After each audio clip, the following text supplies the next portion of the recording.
Oi galera, tudo bom?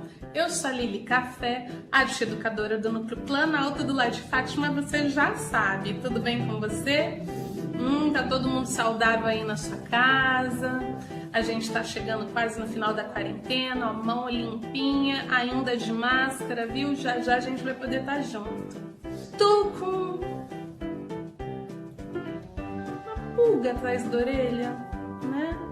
Estava, porque eu resolvi fazer o vídeo. O que é uma pulga atrás da orelha, tia? Não, a tia não tem pulga, não. É uma expressão popular, isso. Lembra que o Augusto essa semana fez o jogo dos ditados populares? Não foi muito legal? Pois é. Na mesma onda do Augusto, eu venho conversar com você sobre esse tema muito gostoso, os ditados e expressões populares. Hoje nós vamos dar um passeio pelos ditos populares. Ditados, expressões, nomes populares são tesouros da nossa oralidade, da herança cultural de um povo e significam exemplos, bons conselhos expressados com certa dose de humor e ironia. Eles dão um recado, às vezes em forma de parábolas, usando o dialeto regional ou sentido figurado das palavras, comparando as situações. Muita coisa bacana. Hoje a gente vai desvendar a história de certas frases, de certas expressões, certo? Então deixe de 9 horas e deixa logo seu like, seu comentário, se inscreve no canal e vem para mais um Lar de Fátima na web. 1, 2, 3, 4.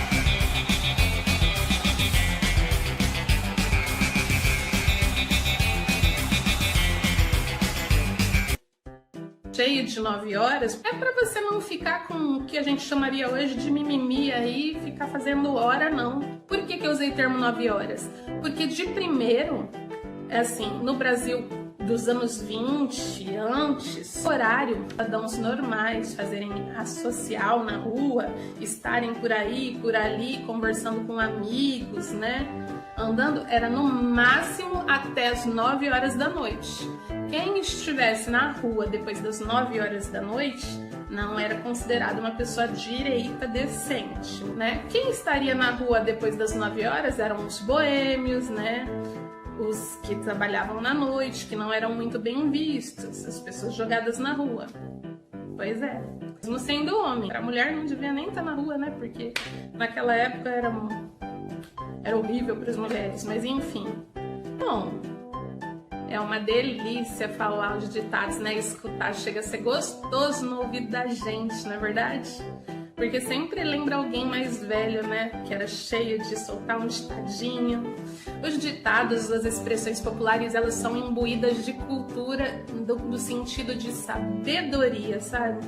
Sabedoria dos mais antigos. Por quê? Porque são coisas históricas. E eu separei algumas curiosidades para você saber exatamente o que você está falando, E agora, que frase que você quer saber? Mas eu separei algumas ótimas para vocês. Lágrimas de crocodilo. Usamos essa expressão para definir alguém que não é muito sincera, assim, com as suas emoções, né? Tá fazendo drama, tá fazendo exagero. E por que fala? Porque o crocodilo, quando morde, pressiona suas glândulas lacrimais, tanto que ele começa a lacrimejar. Então, quem tá chorando lágrimas de crocodilo tá querendo se fazer de vítima para você, para depois, ó, te dar uma mordida, tipo um golpe. Puxa-saco. Os puxa-sacos eram soldados de baixa patente, né, que eram designados para carregar os sacos de provimentos, de suprimentos para os superiores, quando tinham campanhas e viagens. E certo deles começavam a gostar dessa situação de submissão, porque eles ficavam mais próximos desses superiores do exército, capitão, general e tal, quem era superior, e eles achavam que eles poderiam obter uma promoção de patente, né, e aumentando na carreira. Então esses eram os puxa-sacos. Rodar a baiana. Tem uma história muito legal nesse ditado. No carnaval do começo do século, as cabrochas, as moças das favelas iam desfilar. E elas sempre eram assediadas por muitos caras folgados, né, que vinham e beliscavam as nádegas delas. Então, o que acontecia? Os homens das comunidades iam desfilar do lado delas, e para ficar do lado delas, já que eles eram homens, os capoeiras, eles se vestiam de baiana, porque a saia da baiana é bem rodada e escondia o movimento das pernas, para que eles não fossem presos, porque a capoeira era marginalizada. Então, cada vez que um folgado vinha se engraçar com uma moça que estava desfilando, uma baiana, que era um capoeira disfarçado, girava e dava uma pesada no folgado.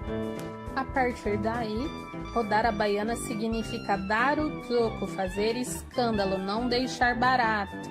Rodar a baiana, né? E você já escutou por aí alguma coisa assim que deu tão certo nervoso assim, alguém dizendo pra você e a cobra vai fumar? Sabe por que a cobra ia fumar? Bom, na Segunda Guerra Mundial, um jornalista, né, escreveu uma manchete, fez uma charge dizendo que era mais fácil uma cobra fumar do que o Brasil entrar na guerra, na Segunda Guerra Mundial. Pois bem, o Brasil entrou com apenas 450 homens, mas eles serviram. E como afronte das forças, né, do exército, o símbolo da FEB era justamente uma cobra com cachimbo na boca, só para afrontar o jornalista, né? Ai, meu Deus, coisa de homem. E o cavalo da chuva, gente? Tirar o cavalo da chuva quer dizer o quê? Quer dizer desistir de algo, né? Por que se falava tirar? Da onde saiu de se tirar o cavalo da chuva? Bom, no Brasil pré-colonial, as pessoas vinham visitar normalmente, a maioria dos lugares eram longe, eram fazendas, um parente para casa do outro, uma visita importante, né? A maioria das pessoas iam a cavalo. Então, quando as pessoas iam, né, visitar, colocavam os cavalos presos na porta dos lugares, sem delonga, ficava ali na porta. Quando o anfitrião, o dono da casa, bem recebia, queria que a visita se hospedasse na casa dele, ele pegava e falava assim: olha, tire o seu cavalo da chuva, quer dizer, recolha o cavalo para o estábulo ou para o lugar onde eles guardavam, para um lugar coberto, mais apropriado, porque você vai se demorar aqui, entendeu? Porque provavelmente você vai passar a noite, pousar, pernoitar, enfim. Encher o bucho.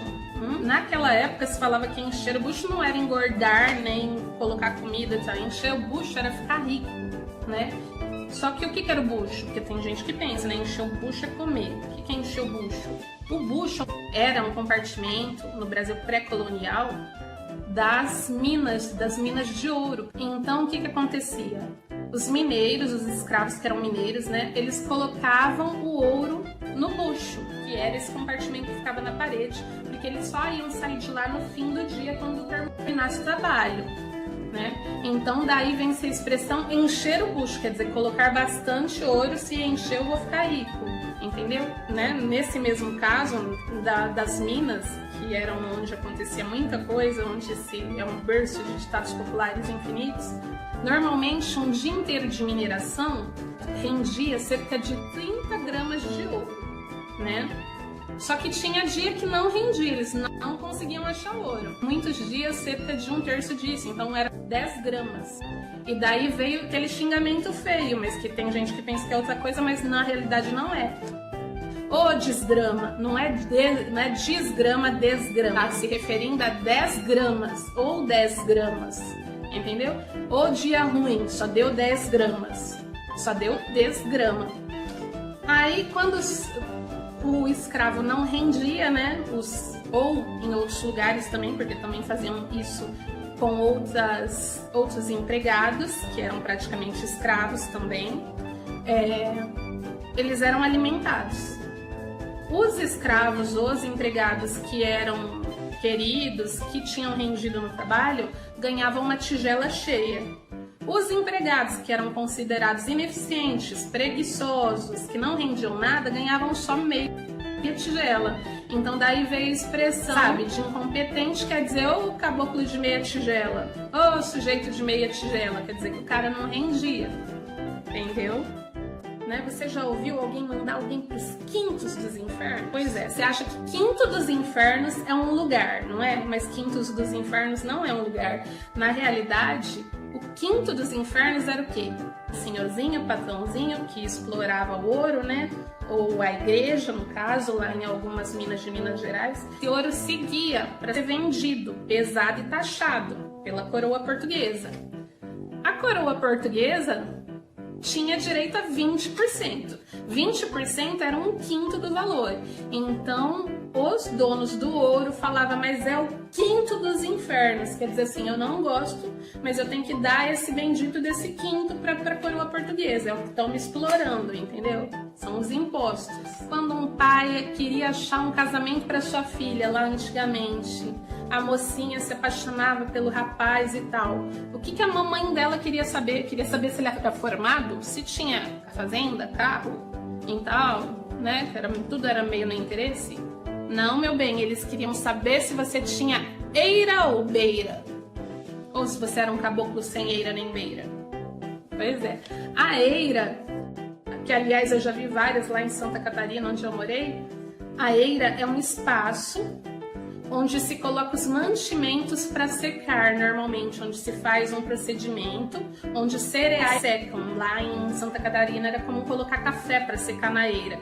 Então a casa de uma pessoa que não precisava ser rica, mas assim, que tinha alguma posse, que conseguia comprar as coisas ou que tinha um pedaço de terra, tinha que ter uma eira. E beira, o que é beira? Eu vou colocar foto aí, ó. Beira era aquelas casas enfeitadas, que a beiradinha, até hoje tem por aqui em Rio Preto, a beiradinha da casa, do telhado, tinha aquelas arabescos, aquelas coisas de madeira, de gesso bem bonitas. Então, quando se queria dizer que a pessoa era muito pobre, que não tinha condições, se dizia sem eira e nem beira. E também tem algumas coisas muito, assim, peculiares, né?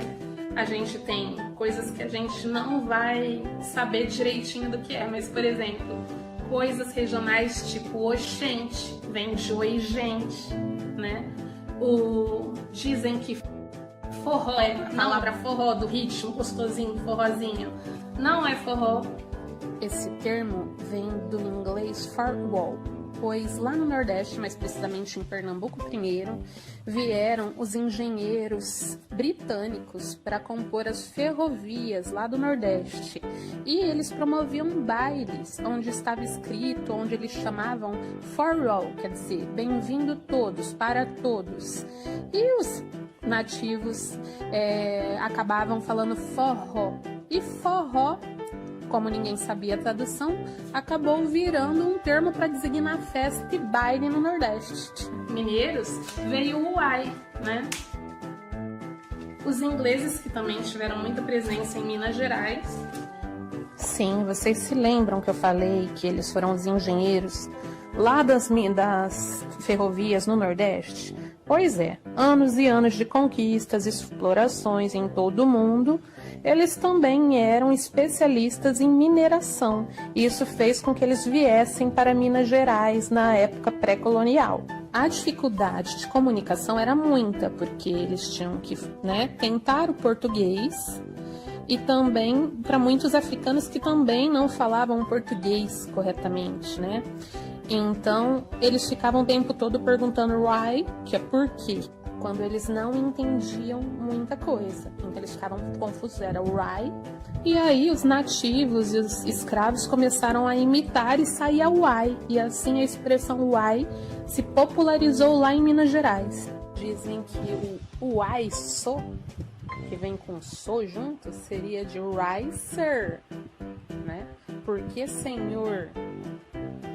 E aí, será que é verdade? Será que diz que me diz que... E aí? Bom, com esse vídeo eu inauguro o meu desafio, né? Não é o Juninho do Augusto, que foi muito legal. Eu quero ver vocês, meus aluninhos, ou pessoas aleatórias, não sei, reproduzirem em fotos ditados e expressões populares. Para dar o pontapé inicial na nossa brincadeira, eu chamei o professor Lucas de dança e o professor César de esportes para reproduzir 2 ditados. Olha só que bacana. Agora vocês me dizem quais ditados que eles estão reproduzindo nas fotos. E também é a sua vez de reproduzir o seu ditado popular favorito.